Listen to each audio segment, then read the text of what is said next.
ಇಲ್ಲ ಈ ಬಿಲ್ ಎಲ್ಲ ಪ್ರೆಸೆಂಟ್ ಆದಾಗ ಈ ಗೃಹ ಸಚಿವರೆಲ್ಲ ಕೂಡ ಇವತ್ತು ಬರ್ತಾರೆ. ಆಗ ನಿಮ್ಮ ನಿಲುವಳಿ ಸೂಚನೆ ಅದೊಂದು ವ್ಯಾಲ್ಯೂ ಯಾರು ಇಲ್ಲ ಸರ್, ಯಾರು ಮಂತ್ರಿಗಳು ಯಾರು ಇಲ್ಲ. ಮೊನ್ನೆ ಏನ್ ಮಾಡ್ತಾರೆ ಅವರು, ಒಬ್ಬರು ಮಂತ್ರಿಗಳು ನೋಡಿ ಯಾರು ಇಬ್ಬರು ಕೂತಿದ್ದಾರೆ ಮಂತ್ರಿಗಳು. ನಿನ್ನೆ ಅಲ್ಲೋ ಬೆಳಗಾವಿನಲ್ಲಿ ಬೆತ್ತಲೆ ಮಾಡಿ ಒಬ್ಬಳು ಮಹಿಳೆಯನ್ನ ತಳಿಸಿದಂತ ಘಟನೆ ಇವತ್ತಿನ ಬರ್ತಾ ಇದೆ. ಈ ತರ ನೂರಾರು ಘಟನೆಗಳ ಕಣ್ಮುಂದೆ ಇರಬೇಕಾದ್ರೆ ಬರ್ಲಿ, ಅಟ್ಲೀಸ್ಟ್ ಬಿಲ್ ಮಂಡನೆ ಮಾಡಕ್ಕೆ ಅವಕಾಶ ಕೊಡಿ.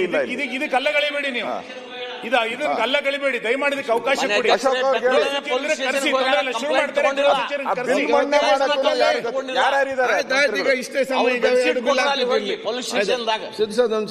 ಈಗ ಕಡ್ಡಾಯವಾಗಿ ಹಾಜರಬೇಕಾದ ಮಾನ್ಯ ಸಚಿವರುಗಳು KH ಮುನಿಯಪ್ಪ, ಸನ್ಮಾನ್ಯ KJ ಜಾರ್ಜ್, ದಿನೇಶ್ ಗುಂಡ್ರು. ಒಂದೇ ಒಂದು ಮನವಿ, ಈಗ ವಿರೋಧ ಪಕ್ಷದ ನಾಯಕರಲ್ಲೂ ನಾನು ಮನವಿ ಮಾಡ್ತೀನಿ, ಈ 2 ದಿವಸ ಬಿಟ್ರೆ ಮತ್ತೆ ಬಜೆಟ್ ಸೆಷನ್ ಮೇಲೆ ಬಜೆಟಿನ ಬಗ್ಗೆ ಮಾತನಾಡಲಿಕ್ಕೆ ಅವಕಾಶ ಇಲ್ಲ. ಒಂದು. ಎರಡನೇದು, ಇಲಾಖಾ ಬೇಡಿಕೆ ಚರ್ಚೆ ಯಾವಾಗ್ಲೂ ಸಪರೇಟ್ ನಡೆಯುತ್ತಲ್ಲ. ಈಗ ಇತ್ತೀಚಿನ ದಿನಗಳಲ್ಲಿ ಇಲಾಖಾ ಬೇಡಿಕೆ ಚರ್ಚೆನೂ ಅದಕ್ಕೆ ಅಡ್ಜಸ್ಟ್ಮೆಂಟ್ ಮಾಡಿ ಹೇಳಿ. ಈಗ ಎಲ್ಲ ಸದಸ್ಯರು ಈ ಇಲಾಖಾ ಬೇಡಿಕೆ ಚರ್ಚೆ ಮತ್ತು ಬಜೆಟ್ ಮೇಲೆ ಭಾಗವಹಿಸ್ತಾ ಹೋದ್ರೆ, ನಮ್ಮ ಕಷ್ಟ ಸುಖಗಳನ್ನ ಹೇಳ್ಕೊಂಡ ಹೋದ್ರೆ ಯಾವಾಗ ಹೇಳ್ಕೊಳ್ಳೋದು? ಆಯ್ತು, ಯಾವಾಗ ಹೇಳ್ಕೊಳ್ಳೋದು? ಈಗ ನಾವು ಸಮಯ ಈಗ ಚರ್ಚೆ ಮಾಡಿ ಆಯ್ತು, ಈಗ ಚರ್ಚೆ ಮಾಡೋ ಡಿಸಿಷನ್ ಬರಬೇಕ ಸ್ಟಾರ್ಟ್ ಮಾಡುವ. ಈಗ ಮಂತ್ರಿಗಳು ಯಾರೆಲ್ಲ ಇರ್ಬೇಕಾದವರು, ಒಂದು KH ಮುನಿಯಪ್ಪನವರು, KJ ಜಾರ್ಜ್ ರವರು, ದಿನೇಶ್ ಗುಂಡ್ರವರವರು, SC ಮಹಾದೇವರಪ್ಪರು, ಕೃಷ್ಣ ಬೈರೇಗೌಡರು, ಪ್ರಿಯಾಂಕಾ ಖರ್ಗೆ, ಜಮೀರ್ ಅಹಮದ್, ಈಶ್ವರ್ ಖಂಡ್ರೆ, ಡಾ ಶರಣ್ ಪ್ರಕಾಶ್ ಪಾಟೀಲ್, ಶ್ರೀಮತಿ ಲಕ್ಷ್ಮಿ ಹೆಬ್ಬಾಳ್ಕರ್, MC ಸುಧಾಕರ್. ಬರೀ ಇಬ್ಬರು ಮಾತ್ರ ಸಚಿವರಿದ್ದಾರೆ. 5ರಲ್ಲಿ 3 ಜನ ಇದ್ದಾರೆ, 3 ಸಚಿವರಿದ್ದಾರೆ, ಬರ್ತಾರೆ. ನಾನು ಕೂಡ ಆಯ್ತು. ಈಗ ನಿಲುವಳಿ ಸೂಚನೆ ನಿಮ್ಗೆ ಗೊತ್ತಿದೆ. ಈಗ ನಮ್ಮ ಈ ನಿಮ್ಗೆ ಬಜೆಟ್ ಅಲ್ಲಿ ಮಾತಾಡಬೇಕಂದೆಲ್ಲ ಅವಕಾಶ ಕೂಡ ಇದೆ. ಮತ್ತೆ ನಿಲುವಳಿ ಸೂಚನೆ ಬರೋದಿಲ್ಲ, 69 ಕನ್ವರ್ಟ್ ಮಾಡ್ತೀನಿ, ನೀವು ಅದನ್ನು ಹೇಳಿಬಿಡಿ. ಈಗ 69 ಕನ್ವರ್ಟ್ ಮಾಡಿದ್ದಾರೆ. ಸನ್ಮಾನ್ಯ ಅಧ್ಯಕ್ಷರೇ, ನಾನು ಪ್ರಸ್ತಾವ ಮಾಡುವಂಥದ್ದು ಇಂಪಾರ್ಟೆನ್ಸ್ ಇರೋದ್ರಿಂದ ಮಾಡ್ತಾ ಇದ್ದೀನಿ ಅಷ್ಟೇ. ಪ್ರಸ್ತಾಪ ಮಾಡೋದ್ರೊಳಗಾಗಿ 69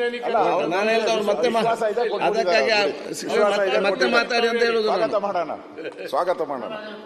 ಕೊಟ್ಟವರಲ್ಲ, ಅದಕ್ಕೆ ಧನ್ಯವಾದಗಳು. ಅಲ್ಲ ಬೇಗ ಸನ್ಮಾನ್ಯ ಅಧ್ಯಕ್ಷರೇ, ಬೇಡ.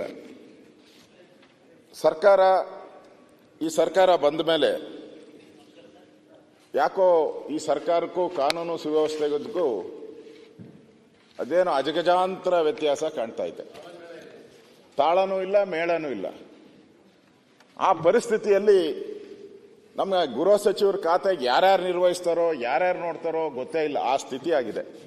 ಅವರವ್ರ ಮಂತ್ರಿಗಳು ಅಲ್ಲ, ಜಿಲ್ಲಾ ಮಂತ್ರಿಗಳು ಅವರವರೇ ಆ ಗೃಹ ಇಲಾಖೆಯನ್ನ ನಿಭಾಯಿಸ್ತಾ ಇರೋದು ನಾವು ನೋಡ್ತಾ ಇದ್ದೀರಿ. ಸನ್ಮಾನ್ಯ ಅಧ್ಯಕ್ಷರೇ, ನಾವೆಲ್ಲರೂ ಕೂಡ ತಲೆ ತಗ್ಸುವಂತ ಘಟನೆ ನಮ್ಮ ಇಲ್ಲಿಂದ ಬೆಂಗಳೂರಿಂದ ಒಂದು 60 ಕಿಲೋಮೀಟರ್ ಇರುವಂತ ರಾಮನಗರದಲ್ಲೂ ಒಂದು ಘಟನೆ ನಡೆದಿದೆ. ರಾಮನಗರ ನಿಮ್ಗೆಲ್ಲ ಗೊತ್ತಿದೆ, ಬಹಳ ಫೇಮಸ್. ಶೋಲೆ ಅಂತ ಫಿಲಮ್ ಎಲ್ಲ ಬಂದಿತ್ತು. ಕೈಗಾರಿಕೆಗಳು, ಹೆಚ್ಚಿನ ಕೈಗಾರಿಕೆಗಳಿರುವಂತ ಪ್ರದೇಶ. ಮತ್ತೆ ಬೇರೆ ಬೇರೆ ವಿದೇಶದಿಂದ ಬಂದಂತ ಗಣ್ಯರು ಕೂಡ ಆ ಭಾಗದಲ್ಲಿ ಹೋಗ್ತಾ ಇದ್ದಾರೆ. ಅಧ್ಯಕ್ಷರೇ, ನಾವು ತಲೆ ತಗ್ಸೋ ಘಟನೆ ಯಾಕೆ ಹೇಳ್ತಾ ಇದ್ದೀನಿ ಅಂತ ಹೇಳಿದ್ರೆ, ನಿನ್ನೆ ಬಿಡದಿಯ ಟೊಯೋಟಾ ಒಂದು ಕಂಪನಿ ಏನಿದೆ, ಆ ಟೊಯೋಟಾ ಕಂಪನಿಯ ಗೋಡೆಗಳ ಮೇಲೆ ಯಾವ ರೀತಿ ಪಾಕಿಸ್ತಾನ ಜಿಂದಾಬಾದ್ ಅಂತೇಳಿ ಬರೆದಿರೋವಂಥದ್ದು. ಪೂರ್ತಿ ಒಂದಲ್ಲ 5-6 ಗೋಡೆಗಳ ಮೇಲೆ ಬರೆದಿದ್ದಾರೆ ಪಾಕಿಸ್ತಾನ ಜಿಂದಾಬಾದ್ ಅಂತ. ಅಧ್ಯಕ್ಷರೇ, ನಾನು ಇನ್ನೊಂದು ಪದ ಹೇಳ್ಬೇಕೋ ಗೊತ್ತಿಲ್ಲ. ಕನ್ನಡದ ಬಗ್ಗೆ ಅವರು ಒಂದು ಪದ ಬರೆದಿದ್ದಾರೆ, ಅದು ಹೇಳಿದ್ರೆ ಏನು ತಪ್ಪಾಗ್ತೈತಾ ಅಂತ. ಅವ್ರು ಹೇಳಿರೋದು ಹೇಳ್ಬೋದಲ್ಲ? ಪೊಲೀಸ್ ಇದರಲ್ಲಿ ಅಲ್ಲ, ಪೊಲೀಸ್ FIR ಅಲ್ಲಿದೆ. ಹೇಳ್ಬೋದಾ?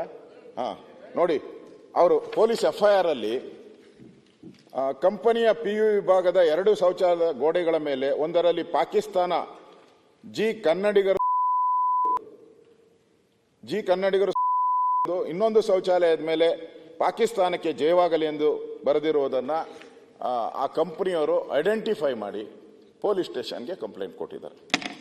ಅಧ್ಯಕ್ಷರೇ, ಇದು ನಮ್ಗೆ ತಲುಪಿಟ್ಟಿದ್ದೀರಿ. ನಾವು ಈ ತರ ಬರ್ತಾ ಇದ್ರೆ ಒಂದಲ್ಲ ಒಂದು ಇಲ್ಲಿ ವಿಧಾನಸೌಧದ ಮುಂದೆ ಪಾಕಿಸ್ತಾನ ಜಿಂದಾಬಾದ್ ಆಯಿತು ಒಳಗಡೆ. ಈಗ ಕಾರ್ಖಾನೆಗಳಲ್ಲಿ ಅದು ಪ್ರತಿಷ್ಠಿತ ಕಾರ್ಖಾನೆ, ಜಪಾನ್ ಕಂಪನಿಯ ಸಹಯೋಗದಲ್ಲಿರುವಂಥ ಸುಮಾರು 10,000 ಜನ ಕೆಲಸ ಮಾಡುವಂಥ 10,000 ಜನ ಕೆಲಸ ಮಾಡ್ತಾರಲ್ಲಿ. ಅಂಥ ಕಂಪನಿಯ ಬರೆದಿರೋದ್ರ ಬಗ್ಗೆ ಪೊಲೀಸ್ ಕಂಪ್ಲೇಂಟ್ ಆಗಿದೆ. ಸರ್ಕಾರ ಏನು ಕ್ರಮ ತೆಗೆದುಕೊಂಡಿಲ್ಲ. ಸುದ್ದಿನ ಮುಚ್ಚಾಕಬೇಕು ಅನ್ನೋ ಪ್ರಯತ್ನವನ್ನ ಮಾಡ್ತಾ ಇದ್ದಾರೆ. ಈ ರೀತಿ ಆದರೆ ಸರ್ಕಾರಕ್ಕೆ ಮಾನ ಮರ್ಯಾದೆ ಏನಾನ ಇರುತ್ತಾ ಅಂತ ಜನ ಕೇಳ್ತಾರೆ. ಈ ತರದ ಕಿಡಿಗೇಡಿಗಳನ್ನ ಸರಿಯಾಗಿ ಏನಾನ ಒಂದು ಗುಂಡೇಟೆ ಏನಾನ ಹಾಕಿದ್ರೇನೆ ಇವ್ರಿಗೆ ಬುದ್ಧಿ ಬರೋದು. ಒಬ್ಬರಿಗೆ ಏನಾನ ಸರಿಯಾಗಿ ಬುದ್ಧಿ ಬಂದರೆ ಎಲ್ಲರೂ ಹಂಗಿದ್ದಾರೆ ಅಂತ ನಾನು ಹೇಳಲ್ಲ. ಈ ತರ ಕಿಡಿಗೇಡಿಗಳು ಕೆಲವರು ಮಾಡೋದ್ರಿಂದ ಇಡೀ ಆ ಸಮಾಜಕ್ಕೂ ಕೆಟ್ಟ ಹೆಸರು ಬರ್ತಾ ಇದೆ, ನಮ್ಮ ನಾಡಿಗೂ ಕೆಟ್ಟ ಹೆಸರು ಬರ್ತಾ ಇದೆ. ಈ ಘಟನೆ ನಿಜಕ್ಕೂ ನಮ್ಮೆಲ್ಲರೂ ಕೂಡ ತಲೆ ತಗ್ಸುವಂತ ಘಟನೆ. ಇದ್ರ ಬಗ್ಗೆ ಸರ್ಕಾರ ಏನು ಕ್ರಮ ತೆಗೆದುಕೊಂಡಿದೆ? ಏನು ಕ್ರಮ ಪೊಲೀಸ್ ಘಟನೆ ಆದಮೇಲೆ ಏನು ಕ್ರಮನೇ ಆಗಿಲ್ಲ. ಇನ್ನು ಯಾರನ್ನೂ ಬಂಧಿಸಿಲ್ಲ. ಯಾರು ಮಾಡಿದ್ದಾರೆ? ಯಾಕಂದ್ರೆ ಎಂಟೈರ್ ಆ ಕಂಪನಿ ಅದೆಲ್ಲ ಇಂಟರ್ನ್ಯಾಷನಲ್ ಕಂಪನಿ. ಕ್ಷಣದಲ್ಲೂ CCTV ಕ್ಯಾಮ್ರಾ ಇದೆ.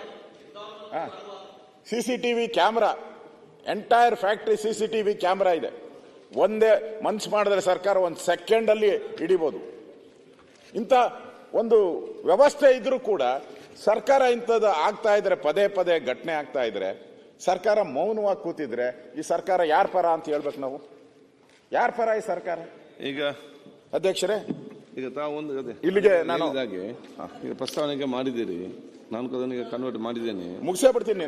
ಎರಡಿದೆ ಒಬ್ಬರೇ ಮಾತಾಡೋದ? ಅದೇ ನನಗೆ ಅವ್ರು ಮಧ್ಯಾಹ್ನ ಮಾತಾಡ್ತಾರೆ. ಇನ್ನು ಎರಡೇ ಇರೋದು. ಇನ್ಯಾಕೆ ತಿರುಗಿ ಮತ್ತೆ ಶುರು ಮಾಡಿದ್ರೆ ಟೈಮ್ ವೇಸ್ಟ್ ಆಗ್ಬೋದು. ಆಯ್ತು ಟೈಮ್ ವೇಸ್ಟ್ ಆಗ್ಬೋದು. ಅದಕ್ಕೆ ಇಲ್ಲ, ಈ ಬಿಲ್ ಎಲ್ಲ ಪ್ರೆಸೆಂಟ್ ಆದಾಗ ಈ ಗೃಹ ಸಚಿವರೆಲ್ಲ ಕೂಡ ಇವತ್ತು ಬರ್ತಾರೆ. ಆಗ ನಿಮ್ಮ ನಿಲುವಳಿ ಸೂಚನೆ ಯಾರು ಇಲ್ಲ ಸರ್, ಮಂತ್ರಿಗಳು ಯಾರು ಇಲ್ಲ. ಮೊನ್ನೆ ಏನ್ ಮಾಡ್ತಾರೆ ಅವರು?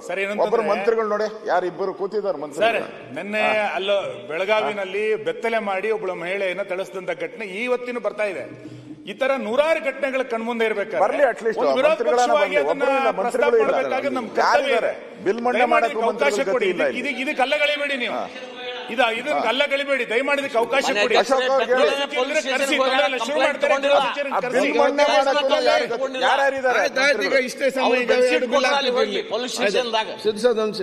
ಈಗ ಕಡ್ಡಾಯವಾಗಿ ಹಾಜರಬೇಕಾದ ಮಾನ್ಯ ಸಚಿವರುಗಳು KH ಮುನಿಯಪ್ಪ, ಸನ್ಮಾನ್ಯ KJ ಜಾರ್ಜ್, ದಿನೇಶ್ ಗುಂಡ್ರು.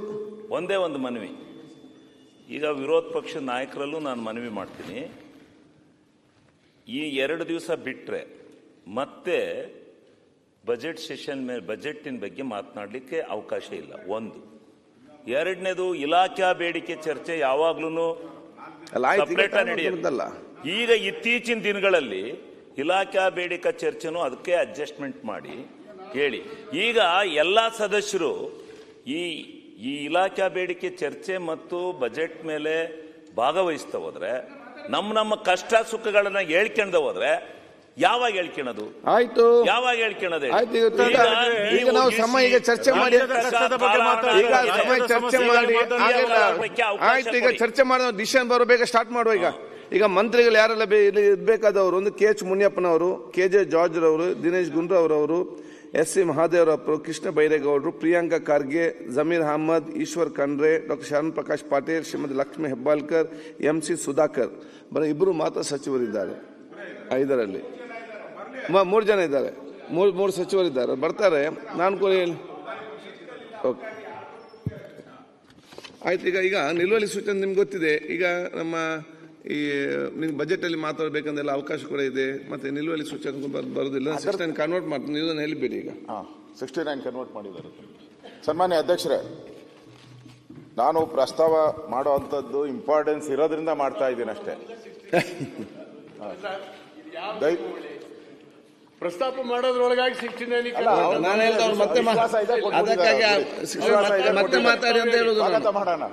ಸ್ವಾಗತ ಮಾಡೋಣ. ಕೊಟ್ಟವರಲ್ಲ, ಅದಕ್ಕೆ ಧನ್ಯವಾದಗಳು. ಅಲ್ಲ, ಬೇಗ ಸನ್ಮಾನ್ಯ ಅಧ್ಯಕ್ಷರೇ, ಬೇಡ. ಈ ಸರ್ಕಾರ ಬಂದ ಮೇಲೆ ಯಾಕೋ ಈ ಸರ್ಕಾರಕ್ಕೂ ಕಾನೂನು ಸುವ್ಯವಸ್ಥೆಗೂ ಅದೇನೋ ಅಜಗಜಾಂತರ ವ್ಯತ್ಯಾಸ ಕಾಣ್ತಾ ಇದೆ. ತಾಳನೂ ಇಲ್ಲ, ಮೇಳನೂ ಇಲ್ಲ. ಆ ಪರಿಸ್ಥಿತಿಯಲ್ಲಿ ನಮ್ಮ ಗೃಹ ಸಚಿವರ ಖಾತೆಗೆ ಯಾರ್ಯಾರು ನಿರ್ವಹಿಸ್ತಾರೋ ಯಾರ್ಯಾರು ನೋಡ್ತಾರೋ ಗೊತ್ತೇ ಇಲ್ಲ, ಆ ಸ್ಥಿತಿ ಆಗಿದೆ. ಅವರವ್ರ ಮಂತ್ರಿಗಳು ಅಲ್ಲ, ಜಿಲ್ಲಾ ಮಂತ್ರಿಗಳು ಅವರವರೇ ಆ ಗೃಹ ಇಲಾಖೆಯನ್ನ ನಿಭಾಯಿಸ್ತಾ ಇರೋದು ನಾವು ನೋಡ್ತಾ ಇದ್ದೀರಿ.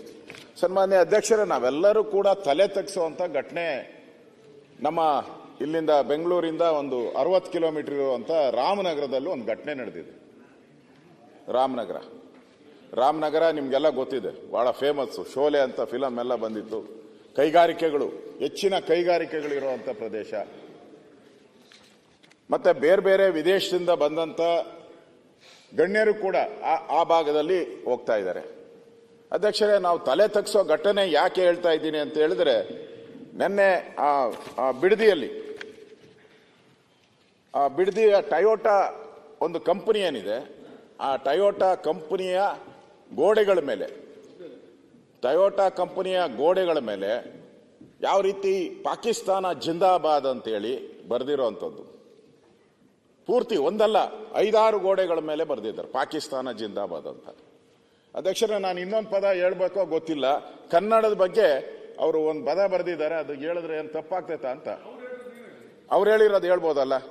ಪೊಲೀಸ್ ಇದರಲ್ಲಿ ಅಲ್ಲ, ಪೊಲೀಸ್ FIR ಅಲ್ಲಿದೆ, ಹೇಳ್ಬೋದಾ? ನೋಡಿ, ಅವರು ಪೊಲೀಸ್ FIR ಅಲ್ಲಿ ಕಂಪನಿಯ PU ವಿಭಾಗದ 2 ಶೌಚಾಲಯ ಗೋಡೆಗಳ ಮೇಲೆ ಒಂದರಲ್ಲಿ ಪಾಕಿಸ್ತಾನ ಕನ್ನಡಿಗರು ಸೂಳೆ ಮಕ್ಕಳು ಎಂದು, ಇನ್ನೊಂದು ಶೌಚಾಲಯದ ಮೇಲೆ ಪಾಕಿಸ್ತಾನಕ್ಕೆ ಜಯವಾಗಲಿ ಎಂದು ಬರೆದಿರುವುದನ್ನ ಆ ಕಂಪನಿಯವರು ಐಡೆಂಟಿಫೈ ಮಾಡಿ ಪೊಲೀಸ್ ಸ್ಟೇಷನ್ಗೆ ಕಂಪ್ಲೇಂಟ್ ಕೊಟ್ಟಿದ್ದಾರೆ. ಅಧ್ಯಕ್ಷರೇ, ಇದು ನಮ್ಗಲ್ಪಟ್ಟಿದ್ದೀರಿ ನಾವು. ಈ ತರ ಬರ್ತಾ ಇದ್ರೆ ಒಂದಲ್ಲ ಒಂದು ಇಲ್ಲಿ ವಿಧಾನಸೌಧದ ಮುಂದೆ ಪಾಕಿಸ್ತಾನ ಜಿಂದಾಬಾದ್ ಆಯಿತು ಒಳಗಡೆ. ಈಗ ಕಾರ್ಖಾನೆಗಳಲ್ಲಿ ಅದು ಪ್ರತಿಷ್ಠಿತ ಕಾರ್ಖಾನೆ, ಜಪಾನ್ ಕಂಪನಿಯ ಸಹಯೋಗದಲ್ಲಿರುವಂತ ಸುಮಾರು 10,000 ಜನ ಕೆಲಸ ಮಾಡುವಂತ 10,000 ಜನ ಕೆಲಸ ಮಾಡ್ತಾರಲ್ಲಿ. ಅಂತ ಕಂಪನಿಯ ಬರೆದಿರೋದ್ರ ಬಗ್ಗೆ ಪೊಲೀಸ್ ಕಂಪ್ಲೇಂಟ್ ಆಗಿದೆ. ಸರ್ಕಾರ ಏನು ಕ್ರಮ ತೆಗೆದುಕೊಂಡಿಲ್ಲ, ಸುದ್ದಿನ ಮುಚ್ಚಾಕ್ಬೇಕು ಅನ್ನೋ ಪ್ರಯತ್ನವನ್ನ ಮಾಡ್ತಾ ಇದ್ದಾರೆ. ಈ ರೀತಿ ಆದರೆ ಸರ್ಕಾರಕ್ಕೆ ಮಾನ ಮರ್ಯಾದೆ ಏನಾನ ಇರುತ್ತಾ ಅಂತ ಜನ ಕೇಳ್ತಾರೆ. ಈ ತರದ ಕಿಡಿಗೇಡಿಗಳನ್ನ ಸರಿಯಾಗಿ ಏನಾನ ಒಂದು ಗುಂಡೇಟೆ ಏನಾನ ಹಾಕಿದ್ರೇನೆ ಇವ್ರಿಗೆ ಬುದ್ಧಿ ಬರೋದು. ಒಬ್ಬರಿಗೆ ಏನಾನ ಸರಿಯಾಗಿ ಬುದ್ಧಿ ಬಂದ್ರೆ, ಎಲ್ಲರೂ ಹಂಗಿದ್ದಾರೆ ಅಂತ ನಾನು ಹೇಳಲ್ಲ. ಈ ತರ ಕಿಡಿಗೇಡಿಗಳು ಕೆಲವರು ಮಾಡೋದ್ರಿಂದ ಇಡೀ ಆ ಸಮಾಜಕ್ಕೂ ಕೆಟ್ಟ ಹೆಸರು ಬರ್ತಾ ಇದೆ, ನಮ್ಮ ನಾಡಿಗೂ ಕೆಟ್ಟ ಹೆಸರು ಬರ್ತಾ ಇದೆ. ಈ ಘಟನೆ ನಿಜಕ್ಕೂ ನಮ್ಮೆಲ್ಲರೂ ಕೂಡ ತಲೆ ತಗ್ಸುವಂತ ಘಟನೆ. ಇದ್ರ ಬಗ್ಗೆ ಸರ್ಕಾರ ಏನ್ ಕ್ರಮ ತೆಗೆದುಕೊಂಡಿದೆ? ಏನು ಕ್ರಮ ಪೊಲೀಸ್ ಘಟನೆ ಆದ್ಮೇಲೆ ಏನು ಕ್ರಮನೇ ಆಗಿಲ್ಲ, ಇನ್ನು ಯಾರನ್ನೂ ಬಂಧಿಸಿಲ್ಲ. ಯಾರು ಮಾಡಿದಾರೆ? ಯಾಕಂದ್ರೆ ಎಂಟೈರ್ ಆ ಕಂಪನಿ ಅದೆಲ್ಲ ಇಂಟರ್ನ್ಯಾಷನಲ್ ಕಂಪನಿ. ಕ್ಷಣದಲ್ಲೂ CCTV ಕ್ಯಾಮೆರಾ ಇದೆ. CCTV camera, entire factory CCTV camera ಇದೆ. ಒಂದೇ ಮನ್ಸು ಮಾಡಿದ್ರೆ ಸರ್ಕಾರ 1 ಸೆಕೆಂಡ್ ಅಲ್ಲಿ ಹಿಡಿಬಹುದು. ಇಂಥ ಒಂದು ವ್ಯವಸ್ಥೆ ಇದ್ರೂ ಕೂಡ ಸರ್ಕಾರ ಇಂಥದ್ದು ಆಗ್ತಾ ಇದ್ರೆ, ಪದೇ ಪದೇ ಘಟನೆ ಆಗ್ತಾ ಇದ್ರೆ ಸರ್ಕಾರ ಮೌನವಾಗಿ ಕೂತಿದ್ರೆ ಈ ಸರ್ಕಾರ ಯಾರ ಪರ ಅಂತ ಹೇಳ್ಬೇಕು ನಾವು? ಯಾರ ಪರ ಈ ಸರ್ಕಾರ? ಈಗ ಅಧ್ಯಕ್ಷರೇ, ಈಗ ತಾವೊಂದು ಇಲ್ಲಿಗೆ ನಾನು ಈಗ ಪ್ರಸ್ತಾವನೆಗೆ ಮಾಡಿದ್ದೀರಿ, ನಾನು ಅದನ್ನ ಕನ್ವರ್ಟ್ ಮಾಡಿದ್ದೇನೆ. ಮುಗಿಸೇ ಬಿಡ್ತೀನಿ. 2 ಇದೆ, ಒಬ್ಬರೇ ಮಾತಾಡೋದಾ? ಅದೇ ನಂಗೆ ಅವ್ರು ಮಧ್ಯಾಹ್ನ ಮಾತಾಡ್ತಾರೆ. ಇನ್ನು 2 ಇರೋದು. ಇನ್ಯಾಕೆ ತಿರುಗಿ ಮತ್ತೆ ಶುರು ಮಾಡಿದ್ರೆ ಟೈಮ್ ವೇಸ್ಟ್ ಆಗ್ಬೋದು. ಆಯ್ತು ಟೈಮ್ ವೇಸ್ಟ್ ಆಗ್ಬೋದು ಅದಕ್ಕೆ.